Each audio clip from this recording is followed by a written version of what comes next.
My name is Trevor Wagener, and I am the Chief Economist and Director of the Research Center at the Computer and Communications Industry Association, or CCIA. I'm pleased to welcome you to our event, Hidden Costs, How USF Fees on Cloud Services Could Harm U.S. Economic Growth and Technology Leadership. The Telecommunications Act of 1996 codified the Universal Service Fund, which funded telephone service availability by assessing a charge on telecommunications carrier revenues. The 2010 Connecting America Fund Order allowed USF funding to be spent on broadband services. However, it kept broadband services outside the realm of accessible services. As accessible voice telecommunications services have declined as a share of overall telecom industry revenues, the contribution factor assessed by the USF on telecom services has been rising over time. This has sparked several federal court challenges that are awaiting Supreme Court decisions. A congressional working group is reported to be evaluating options for Universal Service Fund reform. One option reportedly under consideration is to impose USF fees on cloud providers. So CCIA partnered with Dr. Raul Katz to evaluate the impacts of a hypothetical USF fee on cloud services. Dr. Katz earned his PhD in political science and management from the Massachusetts Institute of Technology, MIT. Dr. Katz worked at Booz Allen Hamilton for 20 years as a lead partner in the telecom practice in the Americas and a member of the firm's leadership. After retiring from Booz Allen, Dr. Katz founded Telecom Advisory Services. Dr. Katz is also the Director of Business Strategy Research at the Columbia Institute for Teleinformation at Columbia Business School, and a visiting professor at the Universidad de San Andrés in Argentina.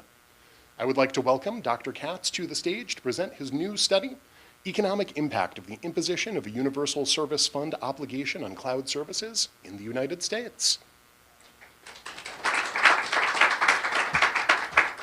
Thank you, Trevor. Yeah, you stole some of the thunder in terms of what the issues are, but I'm trying to explain that and expand a little bit on the issues. And let me talk about the situation. As Trevor was saying, at the origin was this Universal Service Fund that was codified in the Telecommunications Act of 1996 with the purpose of expanding telecommunications services in people that couldn't afford actually telecommunications. It was assessed on the basis of revenues on voice services because, as you recall, in 1996, data wasn't particularly important for us, data communications.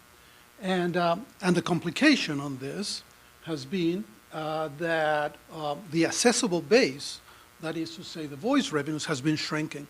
And as a result, we're reaching over 30% of traditional charges in order to garner the necessary resources to satisfy the requirement, the social requirement. And that's where the issue comes along, where potential solutions are being discussed. Are we going to assess it on edge providers? Are we going to assess it on digital advertisers and the like? And let me start by saying that actually the purposes of the actual USF are very important. What I'm going to say is I'm not denying the social importance of what USF is doing.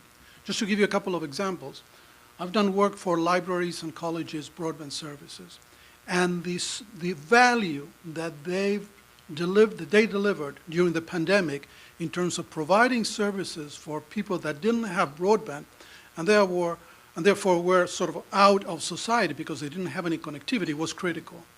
I've also done studies on the issue of what happens when a household gains access to broadband in terms of their income. Their income goes up by 2% on a yearly basis. Actually, John Horrigan did similar studies for the US as well. So we're talking about something that is pretty important in terms of the social impact that USF is doing. The problem that we are seeing is, as we always see in policy, is that this is a matter of trade-offs. How are we going to manage the social needs that USF is satisfying against these potential solutions? And that's my focus. So I'm not just actually eliminating the origin and the needs. I'm trying to say that if we were to move this path, that would trigger a number of unexpected effects, economic effects, that could be detrimental to the U.S. So that's the approach. And the study, and I'm going to ask you to actually track with me along this because it's somewhat complicated, is we develop it around a number of hypotheses on why this could be detrimental. If I start on the red box, the imposition of a USF contribution on cloud service providers. And that implicitly has two range of effects. On the first one is whether there's going to be a pass-through. Essentially that we as consumers, or enterprises, let's say more so, enterprises are going to be paying, are going to be bearing the cost of that price increase on USF contribution. So that's the first issue that I'm going to talk about. And as a consequence of that, what is the price elasticity of that particular service? Effectively, if prices go up, will adoption of cloud services go down? Now, that in and of itself might not be important, except that when we look at the second hypothesis, adoption is directly linked to the impact on the economy. Adoption of cloud. Cloud is a general purpose technology, like computing, like information services. In fact, the latest research, which is more sort of conducted by private entities, indicates that roughly 70% of US companies are actually relying on cloud services. 70%.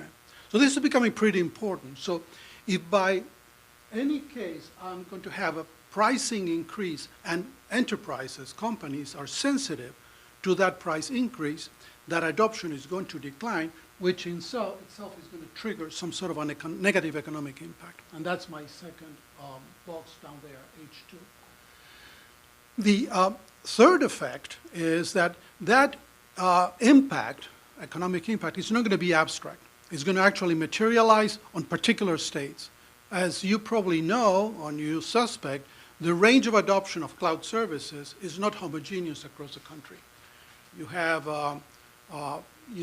some states that have potentially adoption north of 40%, 50%, according to census figures, while others have 27%. West Virginia has an adoption of 27%. So the impact is not going to be homogeneous, not only on the at the state level, but also in particular verticals or industries. There are some industries that are going to be particularly very affected by this kind of price increase. In addition to that, and we're moving to this one, if cloud is a general purpose technology, which means that sort of 70% of companies are actually relying on the cloud, if I raise the price, enterprises will have to bear the cost, and at that point have to increase the prices of their products. If they have to increase the prices of their products, that is what's called a cost push inflation. There's going to be an impact on the services, or the services that enterprises deliver, and the goods that they actually offer to the marketplace. Just to give you an example, and I was reading in the Business Insider last week that Walmart is spending $508 billion on cloud. $508 billion on cloud. So, I mean, as you know, Walmart was quite in the press in terms of tariffs, but this effect could be also very important in terms of inflation or cost-driven inflation. And the final effect, which I think is very important, is that if I have, as an industry, let's say the cloud service providers, a particular capital spending envelope, and for some reason I have to pay for an additional contribution, let's call it tax, well, that will have an impact on my capital spending.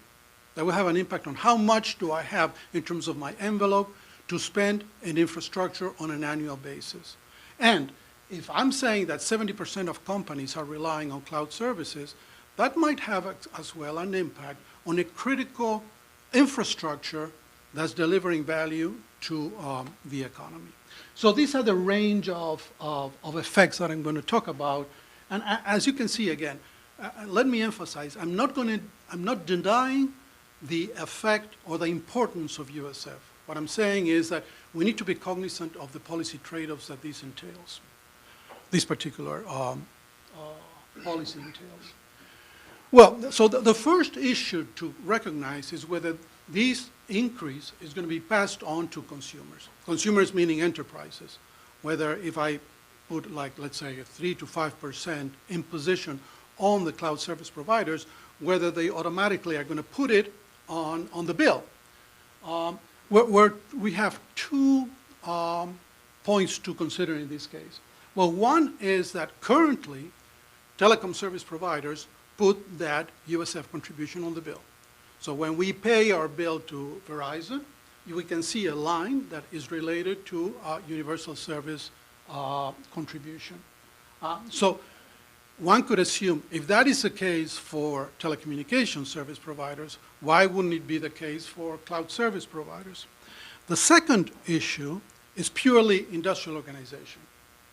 Because, and we've been studying this for a while, and that has to do with whether the structure of industries is driving to some degree the willingness of companies participating in the industry to pass through a tax to consumers.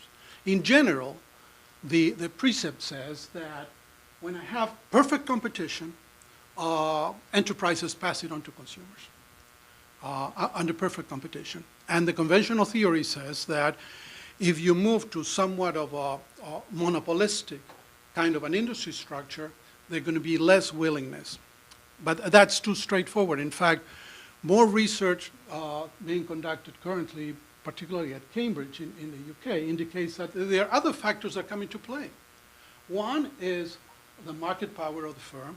The other one is the marginal cost. If marginal costs are increasing, my opportunity of not passing it to consumers, that tax is going to decline.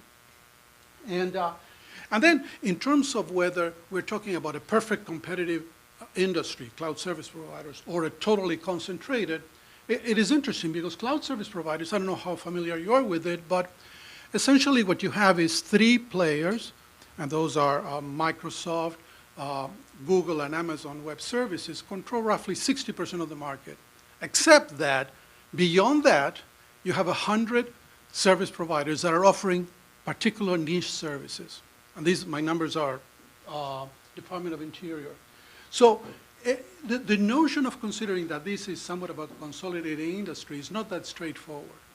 So between the industrial organization drivers and the structure of the industry, it's not out of the realm to consider that this increase is going to be passed on to consumers. So basically, and I'm going to talk a little bit about that, if I put a charge of 3, 5%, or 7% on the revenues of cloud service providers, that particular increase is going to be passed on to the prices that enterprises are going to pay. Now, what happens next?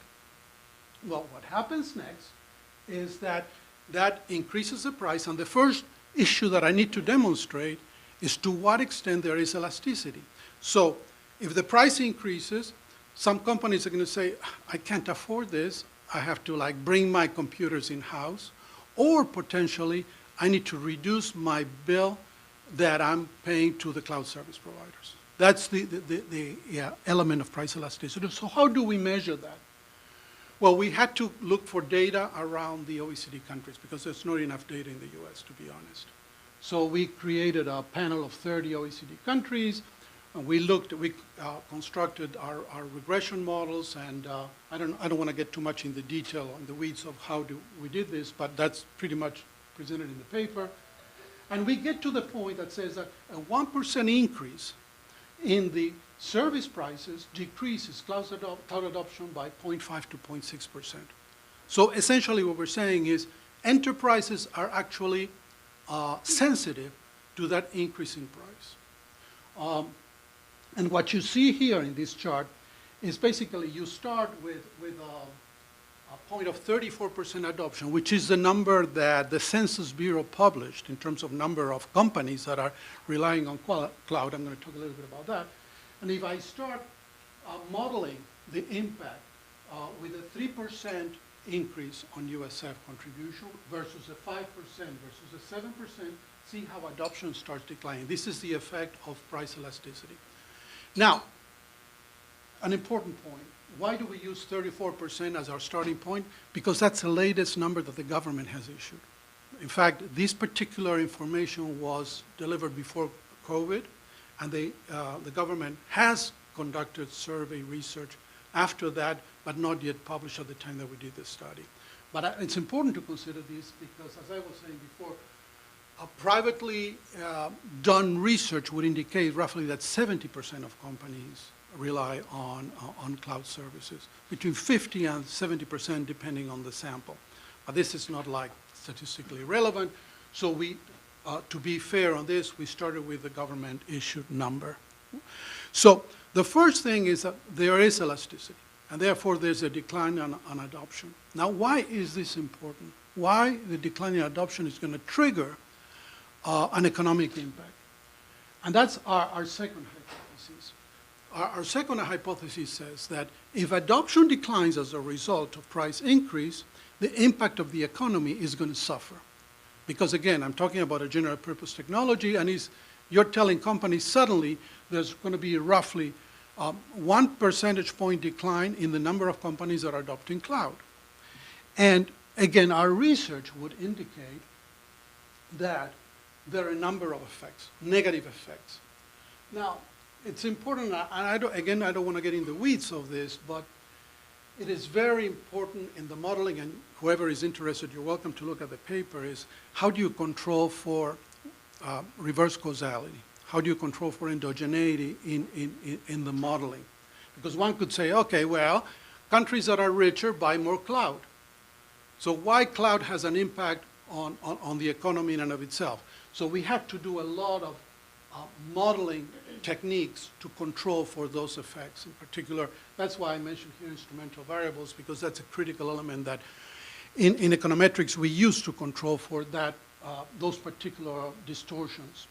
And once we build that model, we see that with a starting point of $23.54 trillion on the GDP and a starting point of 34.60% of cloud adoption, which you saw in the prior slide, the negative effects are here on negative numbers. So let's assume for the sake of the argument that 5% is the impact that USF will have. That has an impact on the economy that is pretty large. Now the question might rise, well, why is this so large? Well, because the impact of cloud is not just what companies spend on cloud. The impact is what we call in economics spillovers, is that because I have cloud, and this we've done a ton of research along those lines, is that if I use cloud, for instance, I can scale my purchasing of IT.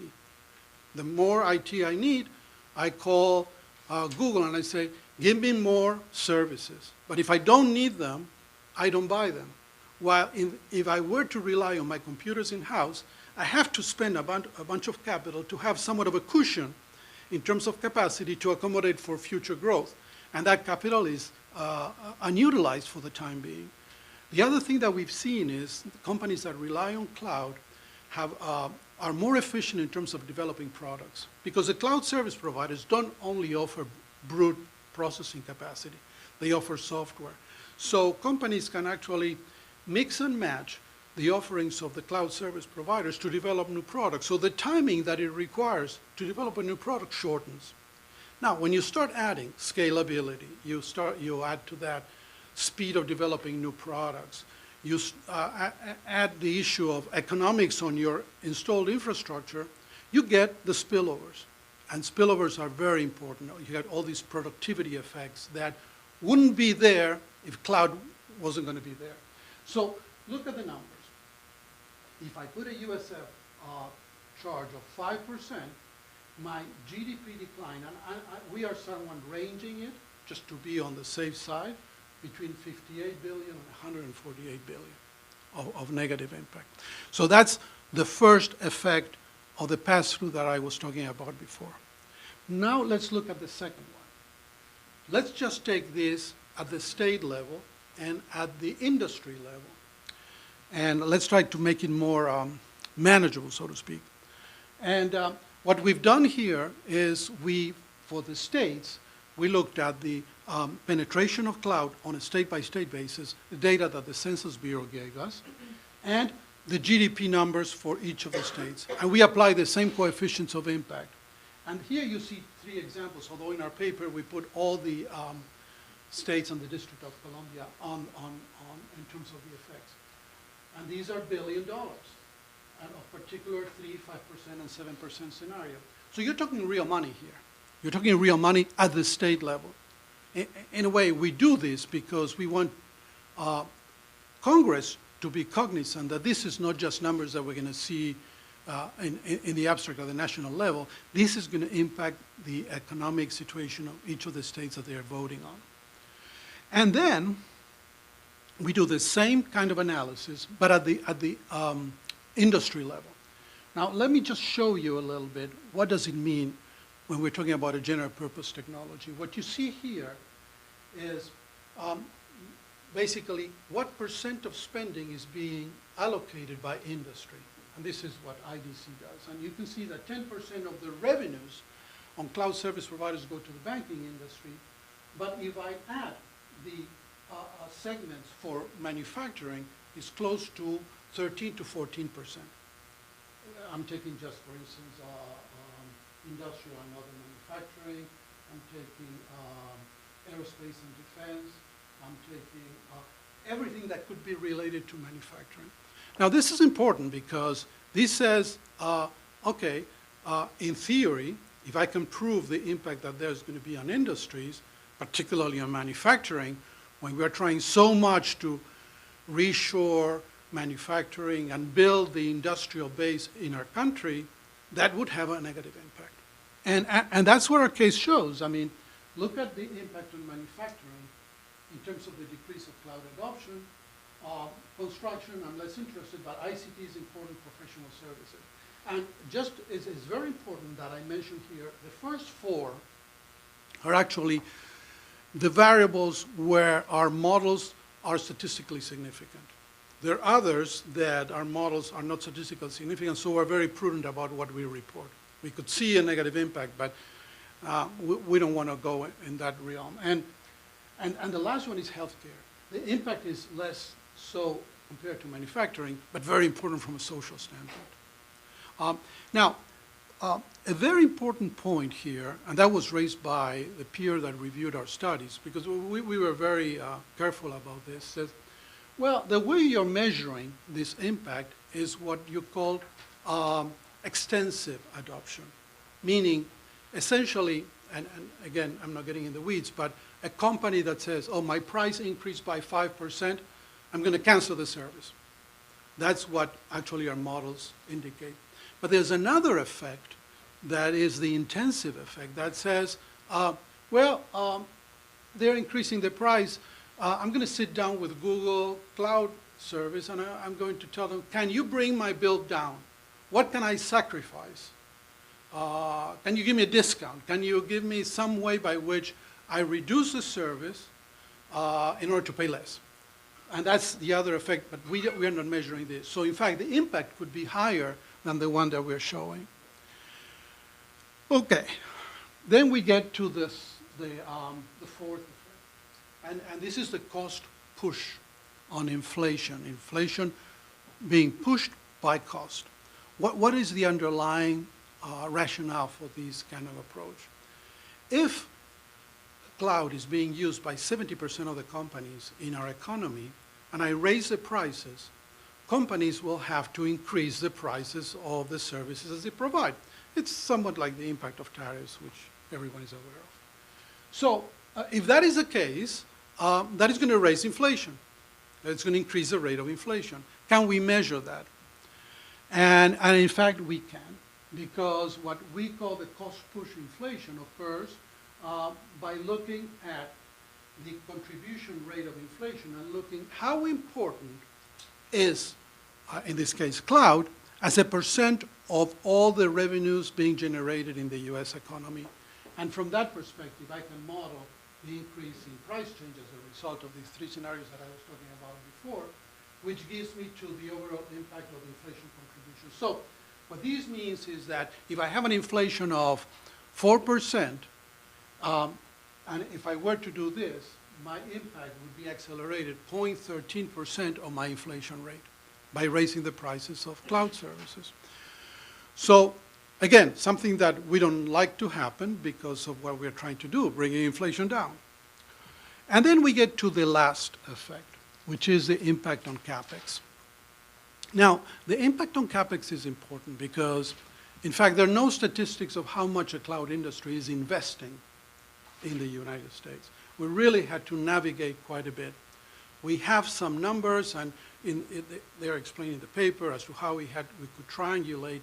But basically, we get to the point where the whole cloud industry, so that's the 3 dominant players by the 100 niche players, is investing roughly $54 billion a year.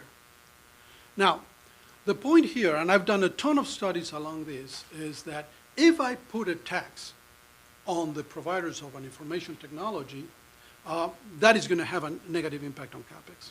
And economics has been studying this for years in terms of, I've done work, for instance, on the telecommunication service providers.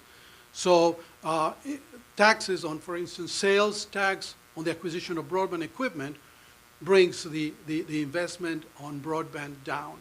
In this particular case, we did it on cloud. And so our starting point was the $54 billion.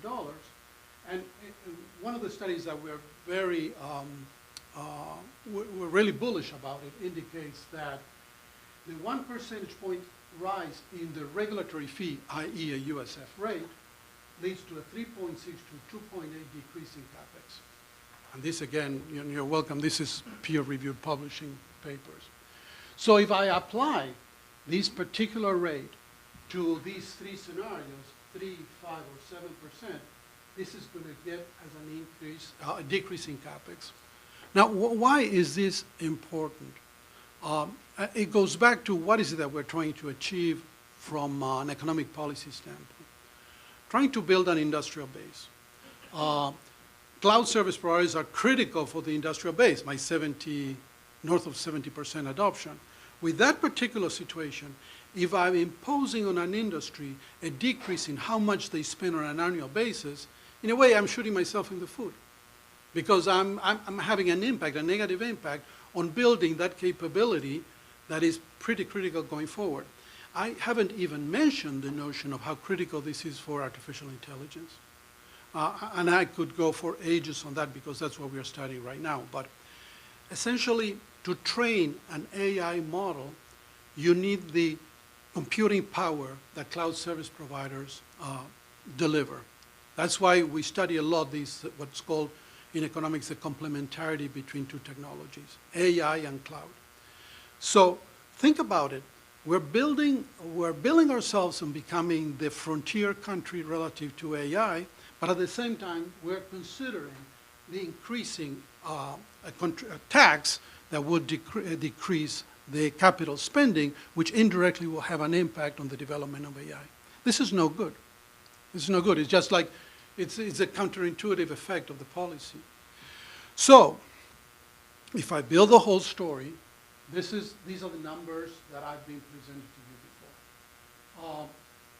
The pass-through and the increase in pricing as a result of the imposition of the contribution, the negative impact on GDP in the aggregate, remember spending and spillovers, the impact of the state, and also I don't mention here the impact on the industries, particularly the verticals like manufacturing, the contribution to inflation that we don't want to have, and the decrease in CapEx.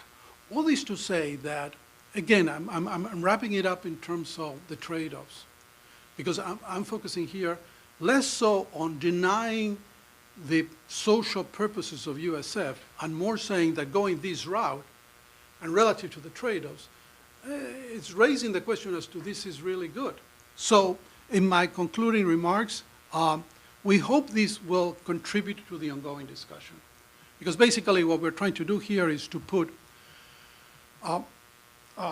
empirically based evidence to the discussion and not just say, let's look to whoever is generating cash and therefore let's tax them because that's a good source of cash. No, this has effects and let's look at that. We want to provide Congress and the FCC with the concrete economic data and the models which have been peer reviewed, so we're welcome to share them and discuss it with anyone. And we believe that going this route in the realm of policy trade-offs is not the good one. Thank you very much.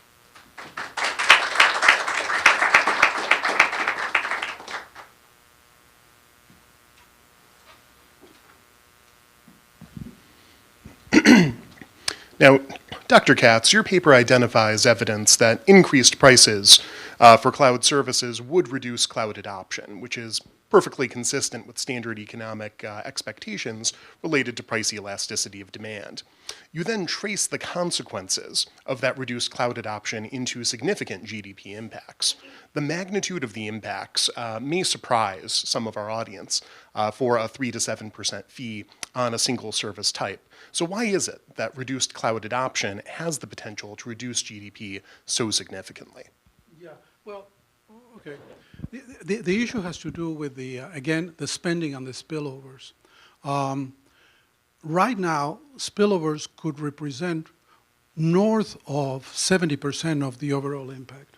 That's the real benefit. It's not how much companies are paying for the service, it's how much companies receive in terms of benefits out of buying the service. And that's why the number is so big. Obviously, it all depends on what stage of the industry we're at, and because at 70% adoption, cloud in the United States is quite diffused. Nevertheless, at the beginning of the diffusion curve, even the numbers are quite bigger. We see in some countries in Europe or in developing countries where the spillovers are north of 90%. It's very important. In this case, at 70%, we're sort of like in the maturing side of the curve. That being said, the impact is quite big. Is the negative effects or the positive effects that incur as a result of the adoption. Now, the cloud adoption metric that you employ tracks the share of firms that are purchasing any cloud services, so it's the extensive margin. Another consideration that you mentioned was the intensive margin, that is reductions in usage volume, such as reduced compute hours or storage terabytes, by firms that are remaining customers, which wasn't as centrally addressed. How might the GDP impact change if we also accounted for the intensive margin shifting as a result of increased prices? Yeah, that's a very good question because, in fact, as I mentioned before, we don't have data to prove whether a company says, oh, you're raising my prices, can I sit down with Google and negotiate my prices down? Or can I say, what can I sacrifice, Mr. Google? Can you sell me less for a smaller bill? And we don't have natural experiments to prove that because we don't know how companies behave in kind of a situation, except that we've been thinking about it. We've done work in Israel on the impact of cloud after the beginning of the war. And what we've seen is that has affected, obviously, the economy, as you might expect, but also the whole startup sector. So suddenly, it's another dimension of the impact, but companies actually sat down with the cloud service providers and say, listen, I cannot afford paying you this, but I cannot avoid depending on you for the provision of cloud services. So essentially, there was a very positive impact, a positive reaction on the part of cloud service providers, recognizing the national emergency, and they say, well, we're going to give you a deal, we're going to give you a discount. So that was the only natural experiment that we have to show that actually, under distress, companies sit down with cloud service providers and ask either for a discount, a reduction on the services. So we would expect that to happen, except that we don't have any way of measuring that so far. Now, your central scenario identifies how a USF fee imposed on cloud could increase service prices by creating cost-push inflation. Can you explain that phenomenon further, including why policymakers and consumers should care about this outcome? Cost-push inflation, I don't know how much you know about this, but it was started after the Second World War, where potentially British workers asked for a salary increase, and the government was concerned about how that salary increase was going to have a negative impact on inflation rates and consequently on the UK economy as a whole. And economists, every once in a while, that thing raised again. The second time that it became quite prominent in the discussion was with the oil crisis, when prices of energy, oil, well, actually increased, and therefore saying, well, what's the impact of the increase in oil prices on the overall inflation? So ever since that's become part of the, thank you, that issue has been raised again in our case, because we believe that the more we're approaching to a general purpose technology, that will have an impact on inflation, particularly in the light of how inflation is so prominent in our national discussion. Everyone is trying to drop it, and how suddenly I'm having an increase on an intermediate input such as cloud that potentially has a contribution. And the way we do it is, well, we basically look at ways of calculating how that will have an impact on the rate of inflation. But we believe that that is important. Now, you also estimated state-level GDP impacts to demonstrate that there were diffuse impacts. And it's easy to understand how impacts for states like California, for example, could be quite large, given the concentration of industries in California. But it may surprise some of our audience to see some very significant effects for other states like South Carolina and Mississippi that don't have nearly as large of an ICT sector, for example. So how is it that these states see fairly significant GDP impacts from reduced cloud adoption, even though their ICT sectors are significantly smaller? Well, the size of the range is very important there. You might recall that I said on a national basis, based on the census data, which is old, and I'm giving you this so you understand the range, is 34% adoption, 34% of companies that adopt cloud services. But then the Census Bureau gives us state-by-state data, which is quite reliably from a statistical standpoint, and the range is quite large. The lower rate of adoption for that 34% is 24%. So West Virginia has an adoption of cloud of 24%. And then the highest is DC with 51%, because most of the government has what is called the cloud first. They tend to move to cloud as a way of cutting costs and being more efficient. So look at the range. Now, 51% on DC is quite of an outlier, but we're still getting to in the 40% on some of the states. So if you go from 24 to 40, that would explain in part how when you apply the coefficients, you might see an effect not as big as you might see in economies such as California or New York, but quite important. Again, we're applying the coefficients that we develop at a national level based on those two drivers, the rate of cloud adoption and the size of the GDP. But that being said, I mean, 24% of companies in West Virginia relying on cloud, that's pretty reasonable. In fact, I don't know how much you're aware of it, but we've done quite a bit of studies on this. The deployment of cloud, these big data centers, is quite extensive around the US. Quite extensive, and to some degree the cloud service providers try to profit from particular state incentives. Climate is another one, cost of labor. And what you actually see is that if I deploy a cloud data center in a particular state, all the neighboring states are benefiting as well. Because companies that are based on the neighboring states are buying services for the cloud service that is, for instance, take Virginia as one of the centers of cloud data centers in the country. Well, Maryland is benefiting from that. All the neighboring states, North Carolina is benefiting from that. And of course, many industries are utilizing cloud, and you looked at the industry breakdown as well. What's particularly interesting is that you looked, for example, at manufacturing. And right now, as a policy focus, there's a lot of bipartisan interest in restoring domestic manufacturing, a sense that manufacturing has declined in significance in the United States. If we were to see a cloud fee imposed, a cloud USF fee imposed on cloud, would we expect the impact on manufacturing to be beneficial or harmful in terms of trying to improve domestic manufacturing? Yeah, it's very manufacturing. Think about it, cloud is a critical intermediate input for the cost of production in manufacturing.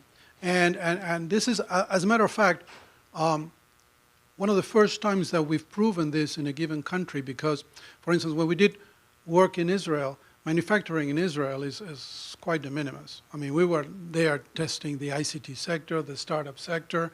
When we're looking at it in Asia, maybe in some countries we're seeing, but we don't have statistics on a country-by-country basis. Here, we had the benefit of having the adoption of cloud on an industry-by-industry basis. So we knew how many manufacturing firms. So we put those in our models. Contrary to what we did in the States, where we used a general model, in this particular case, we used models that included the effect on a sector-by-sector basis. And that's where we put our finger on the impact on manufacturing. So obviously, the policy implication is quite important in this particular case.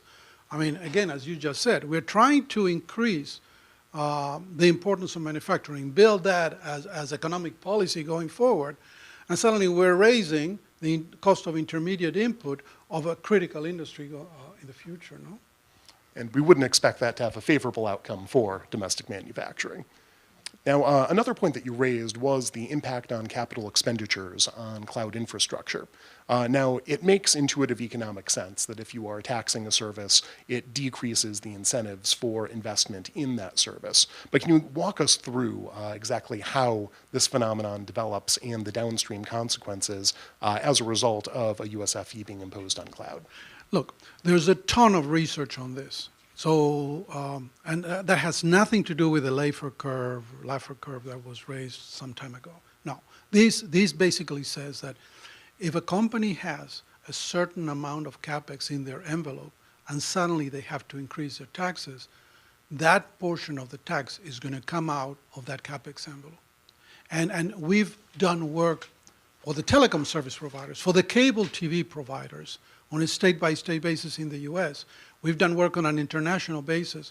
Now, again, I'm not trying to deny the impact of the tax that is being collected to deliver public services. Again, I'm talking about the policy trade-offs, but we could see the negative impact on capex. And in this particular case, we apply the rates that we developed for a number of OECD countries and say, capex is going to come from somewhere, and it's going to come out of that 5% contribution to USF. So again, it's part of the policy trade-off. And I emphasize this from a point of view of AI. This element of building the industrial base for the development of AI is as critical as human capital, is as critical as human capital in terms of the capital accumulation that exists in terms of the infrastructure to train those models, to deliver. I don't know how familiar you are, but the Llama, one of the latest foundational models developed by Meta, is run of 4 trillion parameters. 4 trillion. GPT 4.5 is in the range as well. So for that, there's no way on earth that you can have the ability to actually train those models if you don't have the infrastructure that cloud service providers deliver. I mean, the amount of money that OpenAI is spending in paying Microsoft for the ability to train those models is humongous. So if I diminish the capital spending in the deployment of that infrastructure, I'm shooting myself in the foot relative to what I'm trying to achieve on the artificial intelligence objective. In fact, look at what UAE is trying to do in terms of building these huge data centers as a result of the president's trip a couple of weeks ago. They believe that that's critical. They don't understand that human capital is critical, and that's when we have an advantage. We have an advantage that they don't have. We have an educational advantage that they don't have. But purely on the CapEx standpoint, this is fundamental for the future of development of AI and leadership on AI. With that, thank you very much, Dr. Katz. And thank you to the audience for attending. I hope that you enjoyed yourselves, and please make sure to make full use of the coffee and pastry table outside.